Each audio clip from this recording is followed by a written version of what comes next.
மது ஒழிப்பு மாநாட்டுக்கு எதிர்க்கட்சியான அதிமுகவுக்கு திருமாவளவன் அழைப்பு விடுத்திருக்கார். வேணா அவங்க எங்களோட சேரட்டும், அதிமுக கூட வரலாம். 2020 சட்டமன்ற தேர்தல் இல்லாமல் போகலாம்.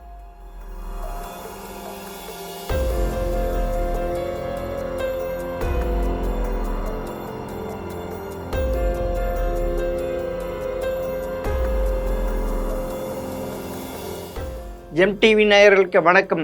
2019 திமுக உருவாக்கிய கூட்டணி, 2019 பாராளுமன்ற தேர்தல், 2021 சட்டமன்ற தேர்தல், மீண்டும் 2024 பாராளுமன்ற தேர்தல் என 9 தேர்தல்களில் வெற்றி கூட்டணியாக வலம் வருகிறது. இப்போது அந்த கூட்டணி உடையுமா என்ற சந்தேகம் எழுகிறது. அது என்ன என்பதை பார்ப்போமாம். தமிழகத்தில் ஒரு வருடத்திற்கு முன்னர் வேங்கவயல் சம்பவம், மேல்பாதி திரௌபதி அம்மன் கோவில் விவகாரம் ஆகிய முக்கிய பிரச்சனை போல கள்ளக்குறிச்சி கள்ளசாரை உயிரிழப்புகள் சம்பவம் ஆளும் திமுக ஆட்சியின் மீது ஒரு கரையாக இருப்பதாக அரசியல் வட்டாரங்கள் இன்று வரை பேசுகிறார்கள். இந்த விவகாரத்தில் திமுக கூட்டணி கட்சிகள் மேம்போக்காக குரல் கொடுக்கின்ற என்ற குற்றச்சாட்டு உண்டு.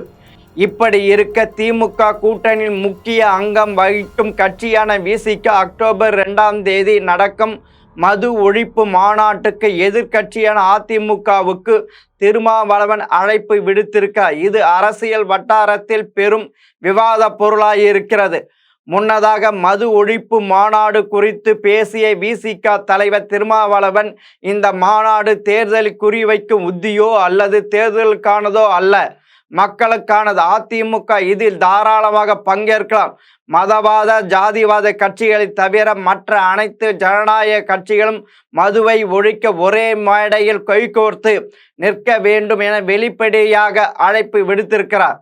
திருமாவின் இந்த அழைப்பு 2026 சட்டமன்ற தேர்தலுக்கான புதிய கூட்டணிக்கான அழைப்பாக இருக்கலாம் என்று அரசியல் விமர்சகர்கள் மத்தியில் பேச்சுக்கள் அடிபடுகின்றன. காரணம், அதிமுகவும் சொல்றாங்க, ஆனா நடைமுறைப்படுத்தல. இப்ப வேணா அவங்க எங்களோட சேரட்டும், இந்த மாநாட்டுக்கு வரணும்னு விரும்புறவங்களாம் வரட்டும், அதிமுக கூட வந்து பங்கேற்கலாம், அதிமுக கூட வரலாம். கள்ளக்குறிச்சி கள்ளசாரை சம்பவத்தில் அதிமுக உட்பட மற்ற எதிர்க்கட்சிகள் போராட்டம் பேரணியோடு நின்றுவிட்டது. ஆனால் திமுக கூட்டணி அங்கம் வகிக்கும் விசிக பெரிய அளவிலான மாநாட்டை நடத்துவது மது போதை உயிரிழப்புகள் குறித்து விழிப்புணர்வுக்காக மட்டும்தானா என்ற கேள்வி எழுகிறது. மக்கள் பிரச்சனையை முன்வைத்து மாநாடு போட்டு நடத்தும் போது அதில் மக்கள் பிரச்சனை நிவர்த்தி செய்யக்கூடிய ஆளும் அரசை நோக்கி பல கேள்விகளும் குற்றச்சாட்டுகளும் விமர்சனங்களும் முன்வைக்கப்படும். அதிலும் தமிழகத்தை அரை நூற்றாண்டுக்கு மேலாக ஆண்டு வரை இரு திராவிட கட்சிகளும் மது ஒழிப்பு அரசியலை மட்டுமே பேசி வரும் சூழ்நிலையில் முற்றிலுமான மது ஒழிப்பு தற்போது சாத்தியமற்றது என்று கூறப்படும் வேளையில் மது ஒழிப்பு மாநாடு என்பது மற்ற அரசியல் கட்சிகளைப் போல தேர்தலுக்கு முன் ஆழம் பார்க்கும் அரசியலா என்ற கேள்வியும் எழுகிறது. அப்படி மாநாட்டில் விசிகவின் அழைப்பை ஏற்று அதிமுக பங்கேற்கும் பட்சத்தில் ஆளும் திமுக மீது எதிர்க்கட்சியாக அவர்கள் வைக்கும் குற்றச்சாட்டுகள் விமர்சனங்கள் என்னவாக இருக்கும்? இதற்கு விசிகவின் ரியாக்ஷன் என்னவாக இருக்கும்? விசிக எந்த மாதிரியான விமர்சனங்களை முன்வைக்கப் போகிறது என்பது முக்கியமாக இருக்கும். அதே சமயம் விசிகவின் இந்த மாநாட்டை திமுக தோழமை கட்சியாக சுட்டி காட்டும் பண்பாக எடுத்துக்கொள்ளுமா அல்லது பிரதான எதிர்க்கட்சியுடன் ஒரே மேடை கைகோர்த்து நிற்பதா என அரசியல் கணக்கு பார்வை எடுத்து கொள்ளுமா என்பதும் விவாதமே. அதோடு இதில் முக்கியமாக கவனத்தில் கொள்ள வேண்டியது, தற்போது நடந்த முடிந்த மக்களவை தேர்தலுக்கு முன்பாக மாபெரும் அளவில் திருச்சியில் வெல்லும் ஜனநாயக மாநாட்டை விசிக நடத்திய பிறகு வெறும் 2 சீட்டுகளை மட்டுமே திமுக ஒதுக்கியது பெரும் பேசு பொருளானது.